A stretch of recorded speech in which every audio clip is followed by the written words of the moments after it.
지방대학 교수였던 부모님은 항상 내가 하고 싶은 것을 하라며 소희를 자유롭게 키웠다. 영어 유치원은 문턱에도 가본 적이 없었다. 친구들이 학원을 전전하고 있을 때 소희는 도서관에서 닥치는 대로 글을 읽고 살았다. 그냥 뭐든지 활자로 구성된 세계가 좋았다.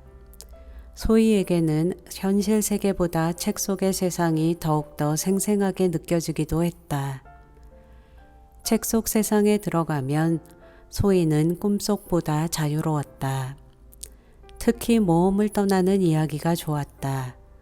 책을 펼치면 광활한 사막의 한가운데서 외계인과 마주친 탐험가가 되기도 했고, 아마존에서 거대한 파충류를 연구하는 학자가 될 수도 있었다. 저 별빛 너머 우주로 떠나는 여행도 책 속에선 얼마든지 가능했고, 세계 7대 불가 사이의 미궁에서도 헤맬 수 있었다. 책은 시간과 공간을 초월한 타임머신처럼 신비롭고 매혹적인 세계로 소희를 안내했다. 하지만 이내 소희도 친구와의 대화, 선생님과의 상담, 친구 부모님들이 나누는 이야기, 그리고 뉴스 기사 등을 통해 사회에서 요구하는 무언의 압박을 깨닫게 되었다. 세상은 치열한 경쟁에서 살아남으라고, 최고가 되라고 요구했다. 특별한 꿈을 가지고 유일무이한 존재가 되기 위해서 최선을 다하라고 강조했다. 소희야, 너 정도면 충분히 더 잘해낼 수 있을 거라고 믿는다. 한번 미끄러지면 회복하는 게 2배는 힘든 거 알지? 세상은 1등만 기억해. 이번에도 최고로 잘해내는 거야, 소희야. 파이팅! 중학교 2학년 여름방학. 소희는 경쟁에서 밀리면 자신의 존재 가치도 그대로 증발하고 마는 거라고 믿게 됐다.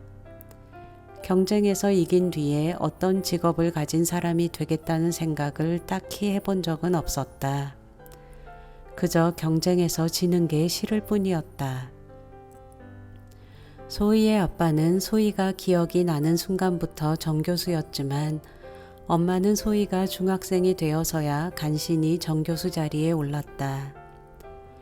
미국에서 박사과정을 마치고 한국에 들어오자마자 정교수가 되었던 아빠와 달리 엄마는 소희를 키우며 한국의 대학교에서 박사과정을 마쳤고 지방의 한 대학교에서 정교수가 되기까지 7년의 세월이 걸렸다. 지방대 교수의 삶은 비교적 안정적이라고 할 수 있었지만 학업적으로나 재정적으로나 결핍을 느낄 만한 구석도 있었다. 부모님의 얼굴에 서린 어떤 아쉬움을 읽을 때마다 소희는 경쟁에서 뒤처지지 않겠다는 결심을 되새겼다. 소희는 타고난 머리가 좋았던 건지 경쟁에서 밀리기 싫어하는 성격이 한몫한 건지 모르겠지만 고등학교 때 전교 1등 자리를 줄곧 지켜냈고 한국대 정치외교학과에 수시 전형으로 합격했다. 그리고 4년 뒤에 한국대 로스쿨로 진학했다. 시험 시즌마다 한약재 냄새와 치열한 신경전이 천둥과 번개처럼 지나갔지만 소희는 의외로 차분하게 로스쿨 과정을 즐겼다. 소희는 로스쿨 2학년 여름방학 때 대형 로펌에 입사 제안을 받았다. 이어서 3학년 1학기 때 법원 재판연구원이 되기 위한 시험에도 합격했다. 대형 로펌 변호사와 재판연구원이라는 2장의 카드를 쥐게 된 것이다. 살짝 고민은 했지만 결국 소희는 재판연구원의 길을 택했다.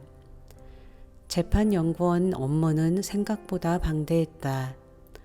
로스쿨에서 변호사 시험을 준비하기 위해 공부했던 앞뒤가 딱딱 맞아떨어지는 사례는 현실 세계에서는 거의 등장하지 않았다. 술자리에서 얼핏 들어왔던 선배들의 전설적 영웅담처럼 읽어야 하는 서류의 양은 실로 어마어마했고 법원은 거대한 도서관 같았다. 독립된 판사실의 방문은 거의 항상 닫혀 있었고 법원 직원들도 각자 컴퓨터 앞에 머리를 박고 숨소리도 안 들릴 정도의 정적 속에서 업무를 봤다.